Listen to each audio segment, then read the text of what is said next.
I'm Sherry Heiberg, the archivist here at Cloud Imperium Games. Welcome to a new edition of the Lore Maker's Guide to the Galaxy. For those of you who have not seen Lore Maker's Guide before, it is a segment in which the lore creators of the game get together and discuss the science and history and myth behind each of our systems. And today, I am delighted to be able to talk about Terra, the shining jewel of the UEE. No. Terra's more like the terrible center of the UEE right now. Earth is the real center of this galaxy. Spoken like someone who is jealous of all the commerce and population and activity that is happening in Terra. So it goes. But let me, I guess if I have to do this, I'll do this. Let's talk about Terrible. Terrible. Excuse me, Terra. Kind of rude there, isn't he? It just slipped out. But where's all this hatred coming from? It's coming from, I think, Terra's attitude towards them being better and everything there being kind of like perfect and just like awesome. So well, I'm just gonna tell you, the thing about Terra is you might think of us all the time and like tell us we're bad, but we really just don't think about you at all. That's the problem. They don't think about the rest of the UEE, and it's kind of too bad. But Terra was a system that was discovered back in 2516 by Wenying Song, who was the chief surveyor and engineer of the UEE's Eastern Expansion Program. Oh, may as well. Why don't we just go and check it out? Yeah, take us to where he is. Now, Terra, the name is a little derivative of Earth, or reminds you of that. Don't blame Winging Song on that. His Eastern Expansion Program actually named this system 342A, which has a much better ring to it than Terra. So it's kind of a shame we got away from that. Oh yeah, we all know people remember long sequences of numbers much better than they remember words. Yeah. So anyway, Terra is a small system with a sun that's almost identical to ours. It's a G-type main sequence star. It has 4 planets, 3 of which are in the naturally habitable zone, unlike Earth, which only has 2. It's a nexus of 7 jump points, a natural nexus of 7 jump points, and maybe there'll be even more to find. So with that large amount of jump points, all things in the UEE do eventually flow through Terra. And the star was named Terra Nova after the planet, which was a bit of an unusual move, but it had stuck. The UEE approved of that name, and here it is today. Alright, so let's move out to Arrow here, the first planet in the system. This is Arrow. It is the first planet in the system. It's a mesoplanet, which inhabits the kind of a gray area between dwarf planets and major planets. It is full of rich minerals, but so far the heat on the planet is a little bit too much for anyone like human or machine to go down and mine what's there. But eventually, with the power of human innovation, we will get there, and we will be able to harvest the incredible amount of minerals that are present within the planet. And that's another thing about Terra that's a little infuriating, is that they just believe that human progress is all that is needed for this universe to be shaped in the way humanity wants it to be. It's whether it's us finally figuring out the science to get really close to a sun that we were never ever intended to get really, really close to, just so we could extract resources for more trade, which benefits them, and all that fun stuff. It's very indicative of the political movement that you find very apparent here. It's basically, this power center is here in Terra. It's called the Transitionalists, and they are very progressive. They believe that Terra should actually be the capital of the entire UEE, as crazy as that sounds, versus the Centralists, who are a political entity group that believes in keeping Earth and humanity's roots, though ugly they may be at some points, as a reminder of where we all began. So that's one little strange thing about Terra, just that idea that if we just believe hard enough that we can make this right, that it can go right. Well, that's what they said about space travel too. And look at us, we've colonized the whole galaxy. Nah, not the whole galaxy. Not the you guys may want to, but we haven't gotten there yet. Anyway, these 2 moons of Arrow right here are captured asteroids, Petrum and Petrus. They're a little misshapen, and I remind you again that the star map is not to scale and it's not true to shape. we are hoping in the future to get that addressed. So let's zoom out here and let's visit Pike, the second planet from the sun. Here we go.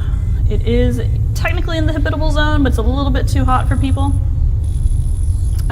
So instead of having people on the surface, there's a big, there's this marvel of technology there. That's an automated mining system. It makes it so that people don't need to risk their lives doing high danger, high stakes mining, and instead it's put in the hands of automation. It is maintained by professionals who visit the planet every so often to make sure that nothing's going wrong and to perform maintenance on the robots. And the wealth of minerals found on this planet is largely responsible for the wealth of Terra. Yeah. Along with the wealth in the asteroid belts and the asteroid cluster.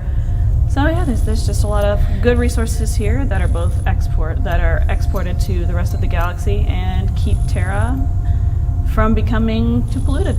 Yeah, I mean they have a lot of resources here. They didn't have the cradle of humanity, but there is a lot of rocks you can rip out of these planets here. Mm-hmm. But again, I just think the Terran obsession with technology can be a little bit too much. Back August 9th, 2922, there was a center buoy that was hanging out in space here in Terra near one of the major shipping lanes. Mm-hmm. And on that buoy was a virus, which was being sent to every ship that came in contact with it, and that virus spread from ship to ship. And a few days later, this virus, which the fingerprints on it earned it the name Deathgur, basically infected hundreds and thousands of sensor suites and ships all around the Empire, spread to all these different systems. And just one day, everyone who had Deathgur in their sensor system just went to straight grayscale, and they couldn't fly. It drove flight to a halt in many systems. It killed a lot of this very prosperous trade in Terra. It drowned that to the halt, all because of this technology that the Terrans just believed a little bit too much in to really watch out for dangers like this. So yeah, it's nice you have resources, but run by technology, but it's not always the best thing. I mean, viruses happen every day, but clearly the only virus that matters is the one that happened here in Terra. Am I right, everybody? Yeah, you are actually. Thank you. Thank you for making my point. I appreciate that. Ugh, where's this hostility coming from? Anyway, here is Terra itself. It is a naturally occurring super Earth with low density, so that the gravity is quite within human limits, so that people can thrive pretty easily on it. It has an environment that didn't need to be terraformed, so it was basically ready-made for people to move in. There's evidence that a civilization once was on this planet. It's no longer there, so there were no sentient life forms to massacre, unlike some other planets I can name. The environment is largely unspoiled by human activity. When people moved in, there was a movement to keep the environment from getting too polluted, unlike what humanity did to Earth. Very sad story. We're still dealing with the fallout from the heavy pollutants that have affected the balance on Earth to this day. And so when we moved to Terra, the goal was to make sure that did not happen. Luckily, we were able to keep that up, so Terra currently has this, it's well known for its lovely balance between nature and technology.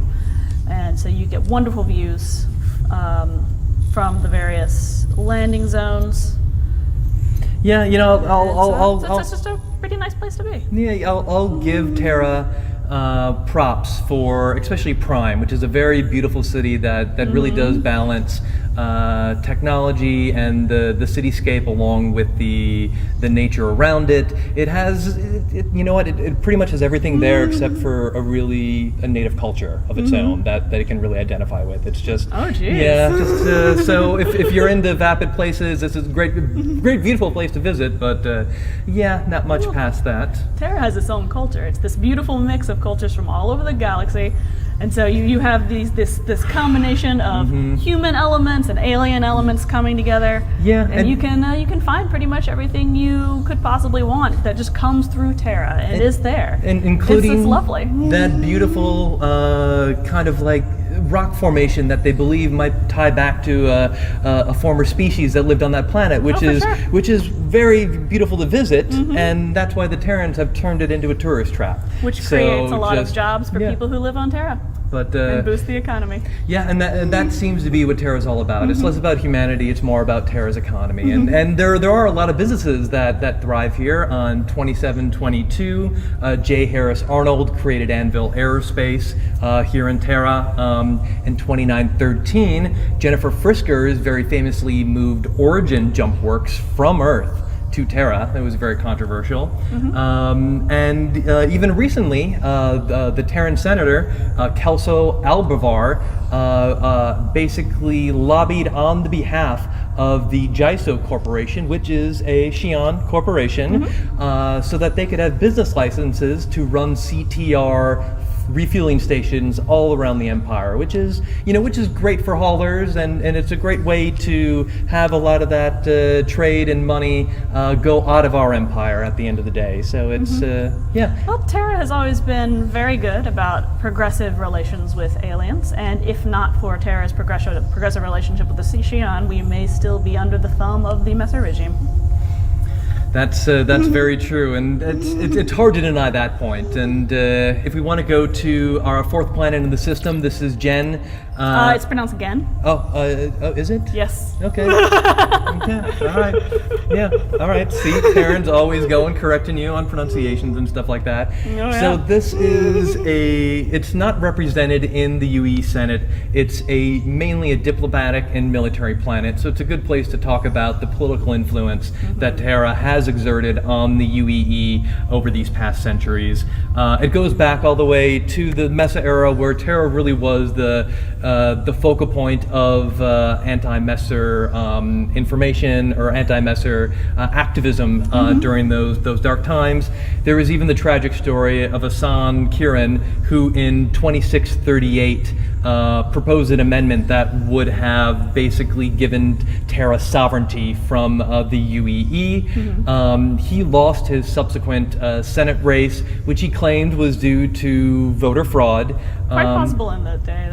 That's odd. He did go missing shortly thereafter. It was a very sad, tragic point, and I have to agree that the Terrans were good at being able to pull the Messer regime out of there, because if it wasn't for Terence Akerai in 2789, who independently negotiated a peace with the Xi'an, which basically undercut the power of the Messer regime and led to their downfall just a few years later. And that's all well and good, and it was really nice to be a part of that. But that attitude still continues to today, where their current senator Mira Nyo has still proposed that the center and the capital of the UEE move from Earth to Terra. This happened just 2942, just 4 years ago. So you would think you guys would just be happy being a part of this greater entity rather than wanting to make that entity your own. Oh yeah, it's not about making it our own. It's about moving the capital to a more centrally located place